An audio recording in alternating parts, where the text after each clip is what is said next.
Madam Speaker, I yield 1 minute to the distinguished Republican leader, the gentleman from California, Mr. McCarthy. The distinguished Republican leader is recognized for 1 minute. Thank you, Madam Speaker.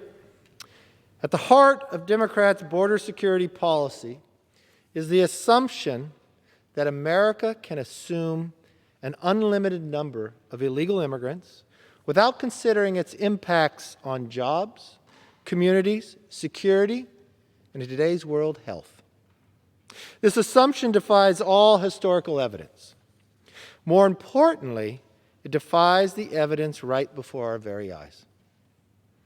Madam Speaker, in the last month alone, Border Patrol apprehended the largest surge of migrants in 20 years, 172,000 individuals in one single month. By September, we're on track to encounter 2 million illegal immigrants. Now, that is about twice the size of the population of Delaware, President Biden's home state. This surge was directly caused by the actions of the Biden administration.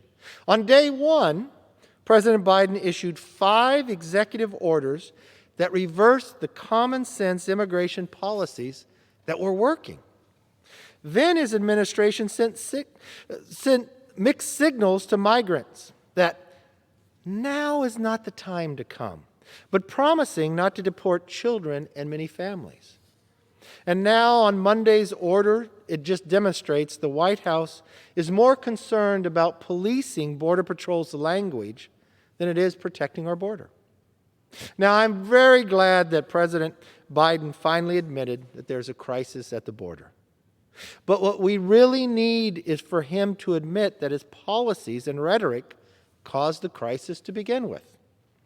The results of this crisis are as predictable as they are disastrous for both migrants and American citizens.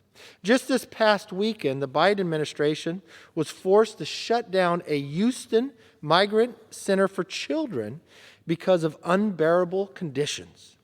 Hundreds of unaccompanied minors had to be shuttled somewhere else. I know everybody in this body understands that that is heartbreaking. It is a public health risk. That's because the Biden administration is releasing migrants into American cities without negative COVID tests, without court dates, and without a way to track where they will go. Already, that number is up to 15,000. Now, Madam Speaker, that doesn't come from me. I saw it on the news today from a Democratic colleague who put this number out and said it was disastrous. But the border crisis isn't just a humanitarian and public health crisis. It is also a national security crisis. Last month, I shared some alarming news. When I was down on the border, I was speaking to the Border Patrol agents, and they informed me that individuals on the terrorist watch list were caught trying to enter our country. Madam Speaker, I know how much you care about protecting this country from terrorism. I thought everybody in your side of the aisle would care just as much. Unfortunately, Congressman Gallego accused me of lying. Congresswoman Escobar said I was trying to fuel divisions, Madam Speaker. But the Customs and Border Patrol agency confirmed that 4 suspected terrorists had been caught. And since then, more suspected terrorists have been caught at different times in different places from Yemen, but not on the same day. 2 different individuals. Now, I'm sure maybe because of the challenges with COVID and the distance we must keep, that I have not received the apology of being accused of a liar on a national security issue, but I assume that will come shortly. The security problem also includes a flow of drugs. When I was on that same border in El Paso, talking to some of those same agents, they told me they have never seen the amount of fentanyl that has come across the border in the last month. Americans are dying because the cartels are exploiting the Biden border crisis to make a profit. Fentanyl overdoses are surging across the country. Now, in my home state, Madam Speaker, and the Speaker's hometown of San Francisco, saw more fentanyl-related deaths last year than COVID-related deaths, according to the Wall Street Journal.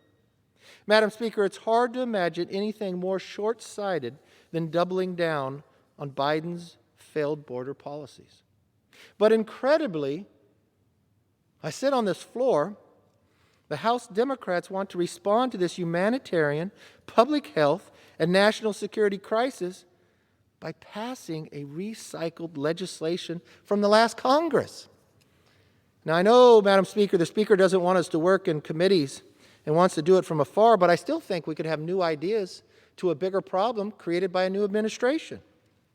They want to strip future presidents of their authority to keep Americans safe. That's what the No Band Act does. They also want to grant foreign nationals access to lawyers. But foreign nationals have never been entitled to this privilege before, and it will cost taxpayers $825 million over the next 5 years. That may not sound much if you just want to throw trillions out there, but that's hard-working taxpayers' money. It is a lot of money. But are Democrats working to repair the crisis and the radical policies caused? No. Are they working to stop the mass flow of illegal migration? No.